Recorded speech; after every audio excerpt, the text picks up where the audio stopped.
So this tour incorporates Beethoven's Ninth Symphony. It's one of the most famous works ever written and inspiring. It's definitely one of my big inspiration pieces. One of the reasons that I love playing the violin, because I get to work on pieces like this. Beethoven's Ninth Symphony is actually a really important work in terms of the history of classical music. It's pretty much the first huge work that incorporates symphony and choral elements together in such a big symphony orchestra. By this stage of Beethoven's life, he was completely deaf. So when the premiere of the symphony finished, one of the sopranos actually had to turn Beethoven physically around to see the audience erupting.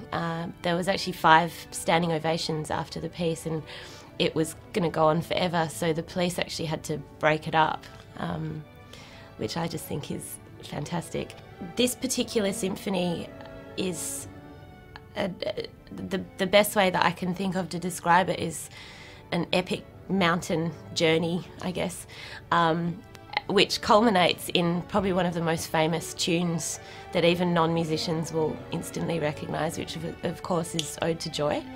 The way that it builds and suggests the themes, and then it just suddenly comes bursting through. It's a pretty amazing thing. But one of the reasons that I have so much respect and love for Beethoven's works is the fact that he speaks to the common person. It's amazing how much Beethoven's music is still used, particularly in political rallies, or to inspire and to make people remember the plight of, I guess, the common man. It speaks to everybody. I've always had incredible admiration since I was about 10 years old for the way that the ACO plays and interprets Beethoven.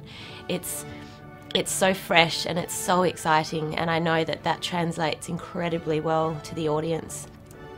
In terms of as far as an adrenaline shot when it comes to classical music, you really can't get much better than this program.